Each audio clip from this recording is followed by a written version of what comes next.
In our third session dedicated to the right to repair, we will focus on a topic that concerns the phase before a product is placed on the market: product design. Ideally, products should be designed to be more sustainable from the very beginning. Let's stop for a moment and think about it. When we buy a product, we usually know almost everything about its price. But do we know how long it will actually last? Whether it can be repaired? Whether spare parts are available? Very often, the answer is no.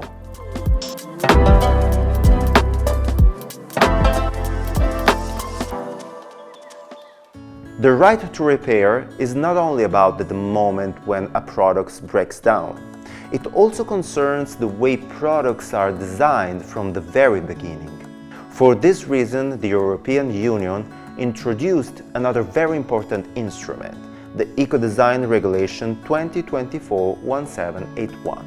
This regulation introduces stricter requirements for the design of products placed on the European market with a very clear objective: making products less environmentally impactful throughout the entire life cycle.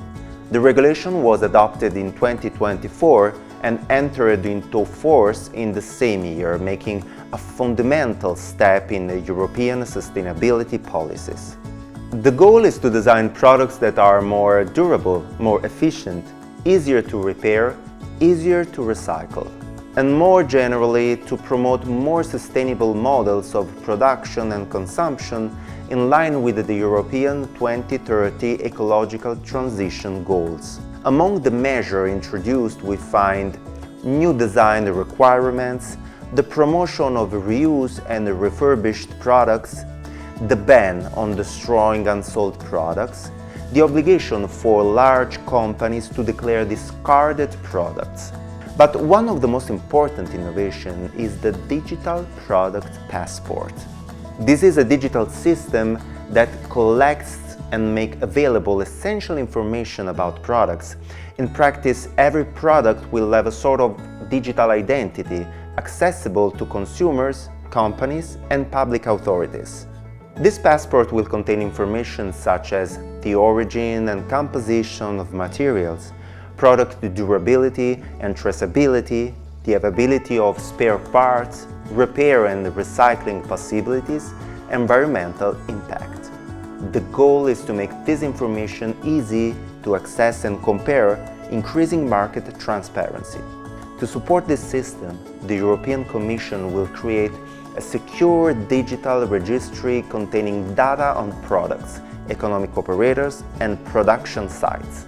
A European web portal will also be available, allowing users to search for and compare digital products' passports, even in case where the manufacturer is no longer active. The next time you buy an electronic product, try asking yourself 3 questions. How long will it last? Can it be repaired easily? Are spare parts available? These are simply questions, but they can change the way we consume.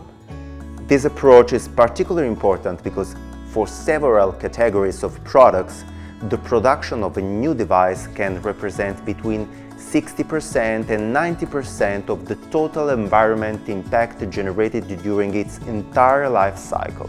In this case, repairing a product instead of replacing it means avoiding the most polluting parts of the process. In other words, the right to repair introduced by the Directive on the Repair of Goods 2024-1799 and the Ecodesign Regulation 2024-1781 work together. One regulation guarantees the possibility of repairing products in an accessible way. The other ensures that products are designed to be repairable from the very beginning. And this is exactly where a fundamental part of the transition toward a lower impact economy begins.